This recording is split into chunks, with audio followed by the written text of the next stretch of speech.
Assalamualaikum warahmatullahi wabarakatuh. Waalaikumsalam warahmatullahi wabarakatuh. Di sini saya Muhammad Rizky Nurulillah, NIM 122101935.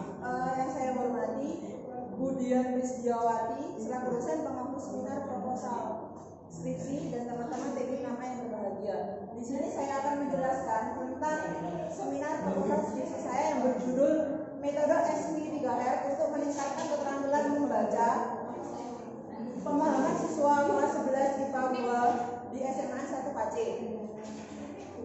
Nah, di sini bab 1 pendahuluan adalah latar belakang, fokus penelitian, tujuan penelitian, penggunaan penelitian, penegasan istilah dan sistematika pembahasan.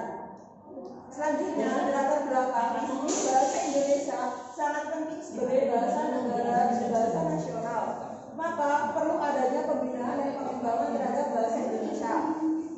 Tanpa adanya pembinaan dan pengembangan, bahasa Indonesia tidak akan berkembang dengan baik. Makanya adanya pembinaan dan pengembangan ini dengan melalui pembelajaran bahasa Indonesia di sekolah. Selanjutnya, bahasa Indonesia terdiri dari beberapa aspek kemampuan, yaitu mendengarkan atau menyimak, berbicara, membaca dan menulis. Di sini dari keempat aspek ini sangat penting. Tetapi yang lebih penting aspek di sini adalah aspek membaca. Karena apa? Dengan membaca kita bisa memperoleh pengetahuan dan pertumbuhan, pengembangan sosial, nalar dan emosional. Selanjutnya, di jenis kegiatan membaca pemahaman merupakan suatu kegiatan yang bertujuan untuk mendapatkan informasi yang mendalam serta pemahaman tentang apa yang dibaca. Nah, selanjutnya, dengan dunia pendidikan yang semakin berkembang ini, untuk meningkatkan kemampuan membaca pemahaman, pastinya memerlukan tenaga pendidik yang berkompeten dan berwawasan yang luas. Salah satunya yang sangat berpengaruh dalam peningkatan hasil belajar itu ada di strategi atau metode yang dilakukan guru. Dengan survei yang saya lakukan, ternyata dengan judul pemahaman membaca, siswa di SMA 1 Pace ini sangatlah kurang dalam membaca. Dengan hal ini dilakukan secara berulang-ulang sehingga siswa bosan dan kurang aktif membaca. Hanya beberapa siswa yang dapat menjawab pertanyaan dengan benar. Sebagian besar siswa masih kebingungan dalam menyusun kesimpulan dari bacaan. Dengan ini tenaga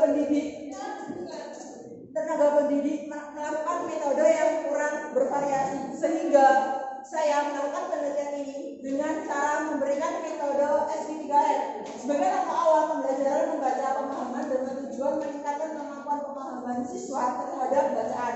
Salah satunya adalah metode SP3R. SP3R itu adalah survei, question, reading, receipt, dan review. Metode SP3R ini metode yang terdiri dari 5 langkah. Yang pertama, survei. Kita harus mensurvei bacaan yang kita baca. Yang kedua, setelah kita survei, kita akan membuat pertanyaan dari bacaan yang telah kita baca. Setelah kita membuat pertanyaan, kita membaca dan menceritakan kembali dengan bahasa yang kita gunakan sehari-hari. Selanjutnya, terakhir adalah meninjau kembali. Dengan penelitian ini, saya fokus dalam penelitian apakah melalui penerapan metode SP3R dapat meningkatkan keterampilan membaca pemahaman pada mata pelajaran bahasa Indonesia siswa kelas 11 IPA 2 di SMA 1 Pace. Dengan tujuan untuk meningkatkan keterampilan membaca pemahaman siswa dengan menggunakan metode SP3R pada mata pelajaran bahasa Indonesia siswa kelas 11 IPA 2 di SMA 1 Pace. Selanjutnya, penggunaan penelitian. Di sini ada 2 manfaat. Yang pertama, manfaat teoritis dan manfaat praktis. Yang pertama, manfaat teoritis adalah penelitian ini diharapkan dapat menambah wawasan dan pengetahuan mengenai metode SP3R untuk meningkatkan keterampilan membaca pemahaman siswa. Selanjutnya, manfaat praktis di sini ada 4. Yang pertama, bagi siswa menjadi bahan evaluasi dalam hal kemampuan meningkatkan kemampuan membaca. Yang kedua, bagi guru, penelitian ini menjadi suatu hal yang perlu diperhatikan lebih lanjut. Yang ketiga, bagi peneliti adalah menambah wawasan. Dengan penelitian ini, peneliti akan menambah wawasannya mengenai membaca pemahaman. bisa menjadi salah satu sumber rujukan yang dapat dipakai. Selanjutnya penegasan istilah.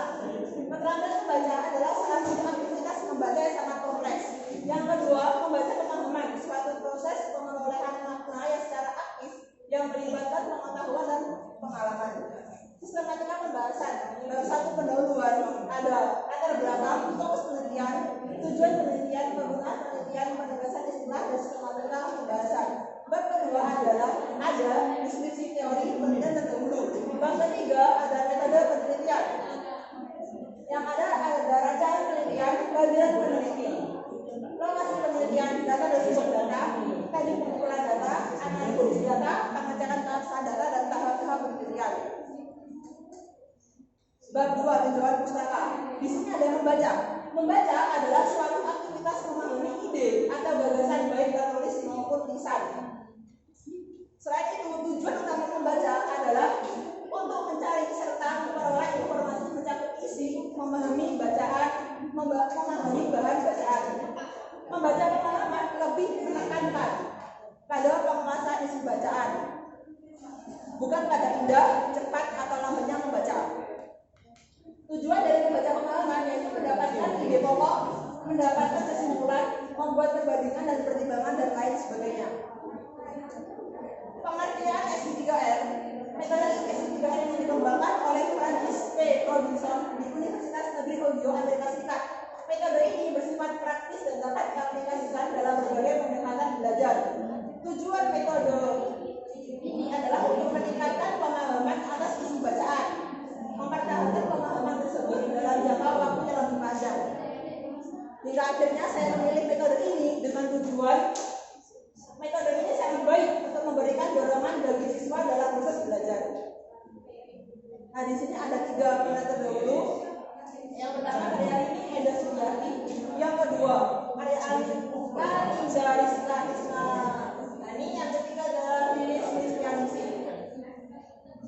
Selanjutnya bab 3 adalah metode penelitian. Yang pertama rancangan penelitian. Penelitian ini merupakan penelitian deskriptif kualitatif. Peneliti juga menggunakan teknik pengumpulan data melalui teknik dokumentasi dan teknik observasi. Kodrat peneliti diharapkan dapat mengelola data yang telah diperoleh sendiri dan dikembangkan dalam penelitian. Selanjutnya lokasi penelitian. Lokasi penelitian saya memilih SMA Negeri 1 Pace Kabupaten Nganjuk, Jalan Pacewetan, Desa Pacewetan. Kenapa saya memilih lokasi ini? Yang pertama, saya telah melakukan survei yang akhirnya sesuai dengan judul penelitian saya. Yang kedua, dengan data yang saya peroleh, dengan data dan judul itu sesuai. Selanjutnya, data dan sumber data. Data di sini adalah hasil pengamatan siswa kelas 11 IPA 2 di SMA 1 Pace dalam meningkatkan keterampilan membaca. Sumber data primer dan sekunder. Primer di sini adalah hasil belajar siswa di SMA 1 Pace serta hasil wawancara yang dilakukan pada guru. Sekunder di sini berbagai buku dan penelitian terdahulu yang berkaitan dengan penelitian saya. Teknik pengumpulan data yang pertama dokumentasi. Dokumentasi ini adalah mencari berbagai data yang diperlukan dalam buku, artikel, penelitian terdahulu dan lain sebagainya. Yang kedua adalah observasi. Observasi di sini adalah pengamatan secara langsung dengan mengamati hasil tes belajar siswa yang dibuat oleh guru. Yang ketiga adalah wawancara yang dilakukan tanya jawab dengan guru. Selanjutnya ada analisis data. Ada 3 cara. Yang pertama ada reduksi data, yaitu memilih, merangkum pokok pikiran, fokus pada hal penting dan membuang yang sudah tidak penting. Yang kedua ada penyajian data.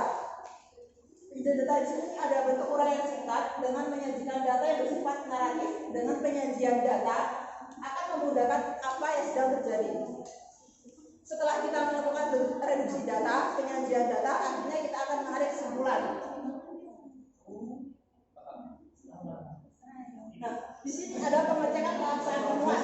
Ketekunan pengamatan. Peneliti mencari data dengan pandangan secara teoritis, secara konsisten melalui analisis konstan dan tentatif agar tidak keluar dari batasan masalah yang sudah ditentukan. Yang kedua adalah evaluasi. mengecek kebenaran data atau informasi yang diperoleh dari berbagai sumber yang berbeda. Penelitian ini menggunakan triangulasi sumber, yang artinya mendapatkan dari berbagai sumber dengan teknik yang sama. Selanjutnya ada tahap-tahap penelitian. Ada 4. Yang pertama adalah perencanaan. Perencanaan di sini adalah untuk melakukan penelitian secara memilih sampel yang diteliti. Yang kedua adalah pelaksanaan. Setelah kita merencana, kita akan melaksanakan sesuai dengan rencana pelaksanaan pembelajaran yang telah disusun. Yang ketiga ada analisis data, yang artinya membandingkan hasil yang telah didapat sebelumnya. Yang terakhir adalah penyelesaian, di mana data yang sudah diolah setelah disusun disajikan dalam bentuk laporan penelitian. Sekian pemaparan dari saya. Wassalamualaikum warahmatullahi wabarakatuh.